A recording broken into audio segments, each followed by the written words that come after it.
कांग्रेस के कैंडिडेट जो कि मुस्लिम कैंडिडेट हैं, वो 20,000 से ज्यादा वोटों से लीड कर रहे हैं। यानी मुस्लिम बहुल इलाकों में कांग्रेस को बहुत बड़ी बढ़त है, इसमें कोई दो राय नहीं है। अच्छा, कुमारी शैलजा है रवि के साथ। रवि जी देखिए, कांग्रेस की सीनियर नेता कुमारी शैलजा हमारे साथ में।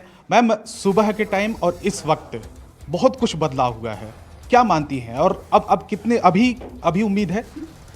अभी और बदलाव आएगा। हाँ। आप देखेंगे और कांग्रेस के फेवर में बदलाव आएगा। अभी रुझान चल रहे हैं, काउंटिंग चल रही है, राउंड्स बहुत भी लड्डू और उसके अलावा उत्साह भी कार्यकर्ताओं में इस समय थोड़ा सा अब माहौल वहाँ पे उस तरीके का नहीं दिखा। नहीं, वो कोई बात नहीं, देखेंगे आगे हम दो ढाई बजे तक कुछ होना चाहिए, दिखना चाहिए, नतीजों के करीब हम पहुंच जाएंगे। लेकिन जो रुझान आ रहे होंगे थोड़ी सी मांगी, बीजेपी बहुत ज्यादा अब उत्साह में आ गई, क्योंकि सुबह के टाइम वहाँ पे उत्साह नहीं थे, अब आ गए, उन्हें भी मालूम नहीं था क्या। हाँ। कुछ भी कुछ दिमाग में है कि कितनी सीटें आ सकती हैं कांग्रेस की? देखो, मैंने कहा था 60+ कुछ राउंड्स और भी पूछ लिया। दावेदारी होता रहा है कि सीएम को लेकर आखिर सीएम कौन हो अगर कांग्रेस की सरकार आती है?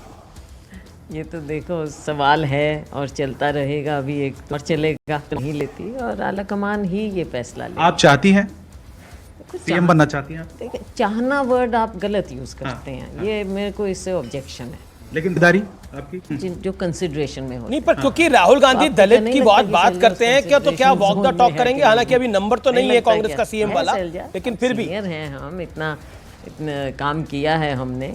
तो फिर वहाँ जो कुछ नेताओं को जब कंसिडर करेगी हाईकमान, तो शैलजा को भी करेंगे। राहुल गांधी जो सीनियर नेता कांग्रेस के, लगातार वो दलितों की बात करते हैं, क्योंकि आप एक फेस हैं हरियाणा में।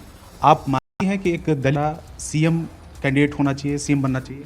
देखो, शैलजा दलित चेहरा भी है, शैलजा महिला भी है, और शैलजा छतादरी को भी है। केवल मीडिया में आग लगाने की आदत हो गई। जहाँ से मैं आती हूँ बिल्कुल चीजों मतलब सारी क्वालिटी है, क्योंकि महिला दलित, और अब कह रहे हैं कि एक महिला हैं, दलित हैं, और बहुत सारे सपोर्टर्स हैं आपके। क्या रही हूँ, आपको दिख नहीं मतलब ऐसा मानती है कि हाईकमांड लेगा।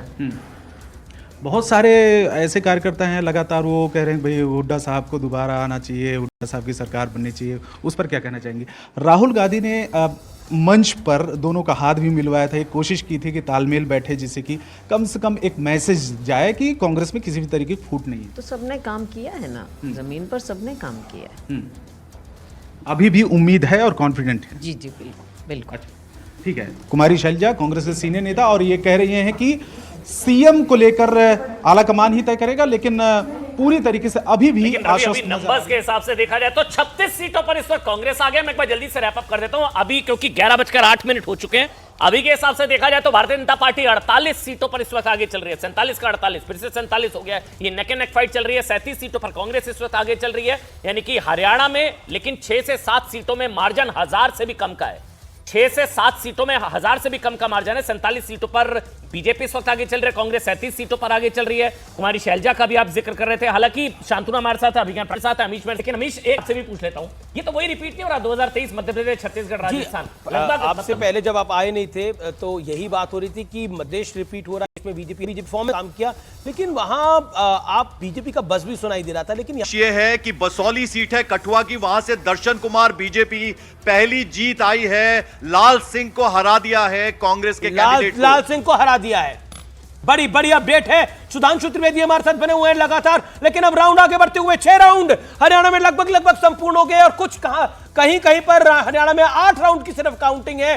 तो निश्चित तौर पर अब यहां से डिसाइसिव चीजें होंगी, और अगले 20-25 मिनट में किसकी सरकार बन रही है यह स्पष्ट बनता हुआ दिखता हुआ दिखेगा। बीजेपी की 47 सीटें हैं, कांग्रेस की 37 सीटें हैं। बीजेपी फरीदाबाद, गुड़गांव में लीड कर रही है, अंबाला में लीड कर रही है, रोहतक में कांटे की टक्कर बीजेपी दे रही है, यह स्पष्ट दिखाई दे रहा है। यानी जाट बहुल इलाके में भी बीजेपी ने एक तरह से कमबैक करा है। जहां 2014 में भी बीजेपी नहीं जीत रही थी, वहां भी बीजेपी जीत रही है। भी कहा जा रहा है जो जाटलैंड में वोटों का बंटवारा हुआ, सुधांशु त्रिवेदी जी, सवाल आपसे यही है कि जो जेजेपी, आईएनएलडी, उनका गठबंधन, ये जो वोटों का बंटवारा हुआ जाटलैंड, अमन बहुत बड़ा वोट बैंक नहीं है जिसका बंटवारा हुआ है। जेजेपी पिछली बार 15% था, इस बार 10 सीटें थी। 1% पिछली बार जेजेपी का 15%, इस बार आईएनएलडी सिर्फ 4% 50% वोट ले रही है। ठीक, सुधांशु त्रिवेदी जी, जाटलैंड में भी बीजेपी अच्छा करती नजर आ रही है, जो पहले पहले से बेहतर, मतलब पहले से बेहतर। कांग्रेस ने ही ज्यादा अच्छा करा है, लेकिन फिर भी थोड़ा बेहतर है। देखिए समस्या क्या है, जो जात जात की बात करते थे वो मुख्यमंत्री का चेहरा तो छोड़िए, मुख्यमंत्री की जात तक तो बता नहीं पाए। तो लोगों को साफ समझ में आ जाता है कि ये इस प्रकार की बातें करना उचित नहीं। यद्यपि मैं जो आप लोगों ने अनुमान लगाया कि इस यहाँ पे इतना मिला, मैं पुनः कह रहा हूँ अंतिम परिणाम आने के बाद ही एक व्यापक विश्लेषण के बाद निष्कर्ष निकाला जा सकता है, और कोई एक दो कारण इतनी सहजता से एट्रीब्यूट नहीं किए जा सकते। हमारी विजय होगी और बेहतर विजय होगी। जम्मू कश्मीर में बीजेपी की पहली जीत हो गई है, जैसा हमने आपको पहले बताया। बीजेपी का नंबर 27-28 है, ये 30 तक जा सकता है। जम्मू कश्मीर के अंदर सिंगल लार्जेस्ट पार्टी लेकिन एनसी बनती हुई दिख रही है जम्मू कश्मीर के अंदर, ये स्पष्ट तरीके से दिखाई दे रहा है। लेकिन बीजेपी ने हरियाणा में कमबैक नहीं कराया, अब लगातार 2 घंटे से ऊपर हो गए हैं बीजेपी को मेजॉरिटी से ऊपर बीजेपी के रुझान रहते हुए। ये बहुत बड़ा खेल हो गया है हरियाणा के अंदर। हरियाणा के अंदर चारों खाने चित्त कर दिया है कांग्रेस पार्टी को। क्या इलेक्शन को अभी हम कॉल आउट कर सकते हैं? मैं कहूंगा अभी नहीं कर सकते, अभी इंतजार करना पड़ेगा। 11-11:15 के बाद स्थिति पूरी तरह से पलट जाए, इसकी संभावना बहुत कम होगी। आप ठीक कह रहे हैं, लगभग ट्रेंड इसी तरफ, ट्रेंड काफी फेवरेबल है, इसी तरफ ट्रेंड बीजेपी के लिए फेवरेबल है। और अमन, ये वो चुनाव था जिसमें नैरेटिव बिल्डिंग खिलाफ थी, जिसके अंदर बीजेपी को किसी गिनती में नहीं गिना जाना था। किसान, पहलवान, और मोदी को और बीजेपी को, अमित शाह को, जेपी नड्डा को रूल आउट कर दिया गया था। इनका तो कोई वोट शेयर ही नहीं है। और 3 महीने पहले लोकसभा चुनाव हुए, 5 सीटें लोकसभा में कांग्रेस ने जीती है। क्या होगा अमीश, अब क्या होगा? सुधांशु जी, अब आपसे मेरा सवाल है, अब मेरे ख्याल से 11:15 बजे ईसी की एंट्री होगी, ईवीएम की एंट्री होगी। ईवीएम को संभवतः ब्लेम किया जाएगा या मतलब गाली पड़ेगी, शायद ईवीएम को गाली पड़ेगी। बहुत कम लोग जानते हैं कि you are a very good astrologer also, और आप पेशे से इंजीनियर भी हैं। Very few people know that. आप इंजीनियर तो आप हैं।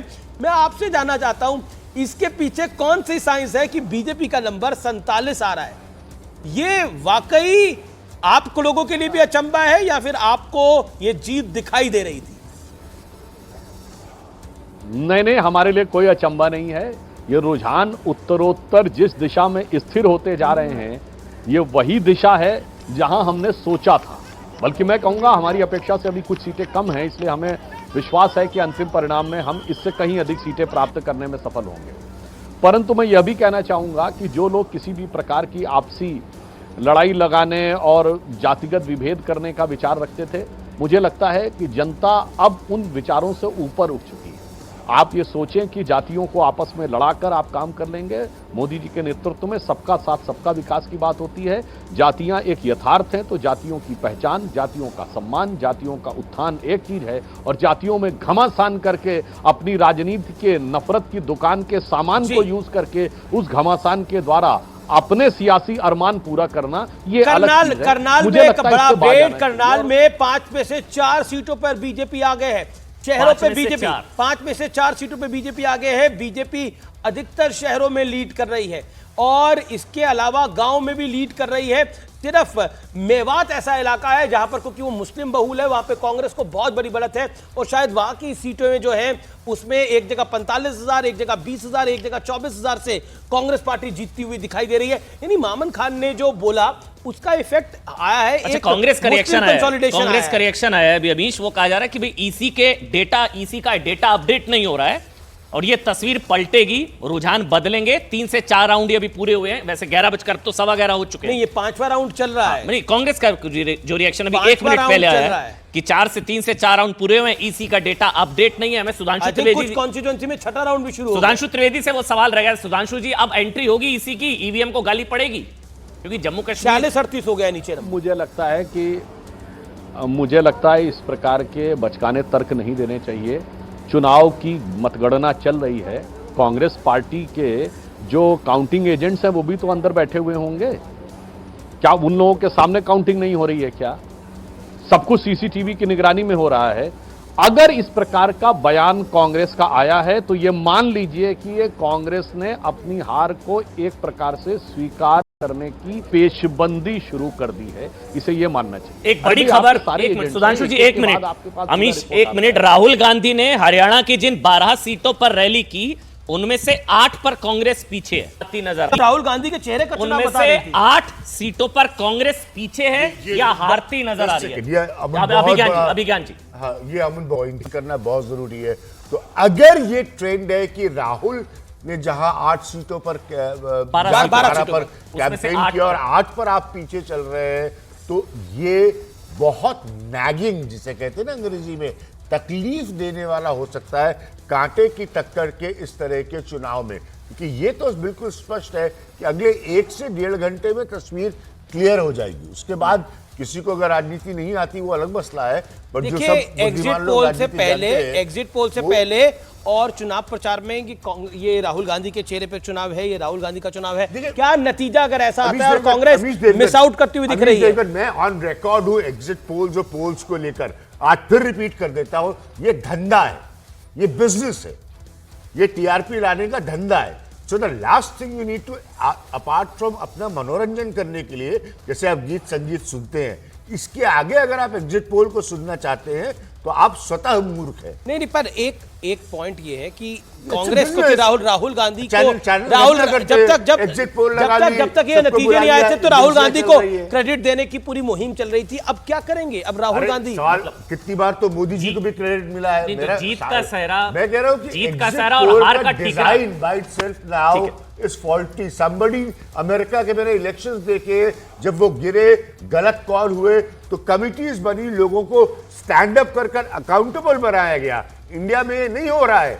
लोग ढूंढने और पूछे कि जब पोलस्टर्स गलत बताते हैं तो फिर आप बताइए पेनल्टी क्या है? शुभराज साहब, मतलब ये अब हरियाणा की अगर हम बात करें, 38 सीटों पर इस वक्त कांग्रेस आगे है शुभराज साहब, 40 सीटों पर बीजेपी, Gap narrow एक हुआ आधा है। सीट का और डिफरेंस है। 46 सीटों पर बीजेपी, यानी कि मैजिकल फिगर 46 है। और अनिल अभी विज रुझानों में- लगातार अब पीछे चल रहे हैं, लगातार अनिल पीछे विज चल रहे हैं। लगातार पीछे चल रहे हैं। दुष्यंत चौटाला 11,000 वोटों से पीछे चल रहे हैं। लेकिन शुभराज साहब, मैं I think आपसे सवाल ले रहा हूं। दुष्यंत चौटाला तो डन एंड डस्टेड है, he won't win the election। Shubhraj साहब, हरियाणा में नतीजा कुछ भी हो, जीत का सेहरा या हार का ठीकरा, किसके सर फूटना चाहिए?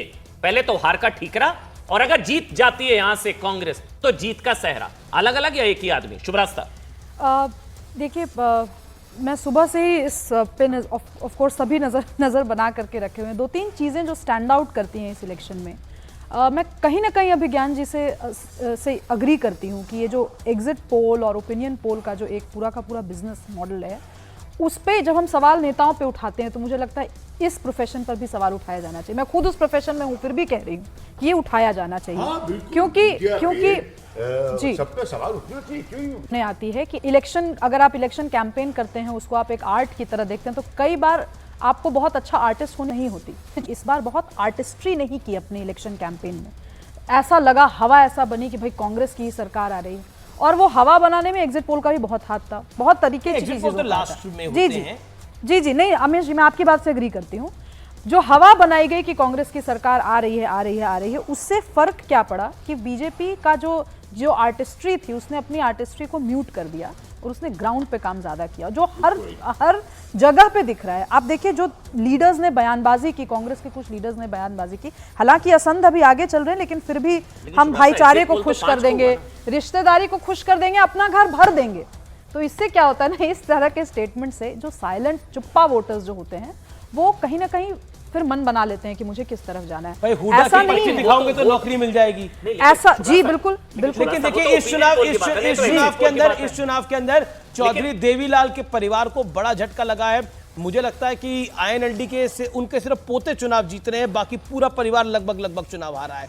चौधरी देवीलाल का परिवार फॉर्मर डिप्टी सीएम है, चौटाला साहब का परिवार जो कि सीएम रहे, उनका परिवार जेजेपी और आईएनएलडी दोनों वहीं से निकल कर आती है। बहुत बड़ा झटका लगते हुए, बहुत पारंपरिक बेल्ट है, बहुत बड़ा झटका लगा हुआ है। एलानाबाद में बहुत बड़ा झटका लगा है, लेकिन कांग्रेस को झटका वाकई है, क्योंकि रोहतक में अगर बीजेपी कंटेस्ट में है और 2 सीटों पे कांग्रेस और 2 सीटों पे अमन बीजेपी वहां पर है, रोहतक हुड्डा का गढ़ है। सुरजेवाला जो है ना, वो 8,000 वोटों से आगे हो गए 6 राउंड के बाद। वो आदित्य सुरजेवाला जो कैथल पर पूरा फोकस Youngest कर रहे हैं। candidate जी, है, हाँ, 25 साल exactly। के। और 6th राउंड में वो रणदीप अब सुरजेवाला के बेटे हैं। 8,200 ऐसे चप्पले खिंचाते हैं टिकट लेने में से कि सुरजेवाला के बेटे हैं तो टिकट मिल गया और 8,000 वोटों से आगे चल रहे हैं। सुधांशु त्रिवेदी जी, इन नतीजों का अगर नतीजे माफ करिएगा रुझान, अगर यही रुझान जो है यही नतीजों में परिवर्तित होते हैं तो फिर आगे भी चुनाव होंगे। क्या महाराष्ट्र पर भी इसका असर होगा, आगे चल के दूसरे राज्यों पर भी इसका झारखंड में अभी चुनाव होने हैं तो क्या उन राज्यों में भी इसका असर होगा? और एक सवाल जो प्रधानमंत्री ने जिक्र किया था, अब महफिल कौन सजाएगा? बांटने वाले महफिल देखिए, अगर यही रुझान नतीजों में तब्दील होंगे तो महफिल फिर भी सजेगी।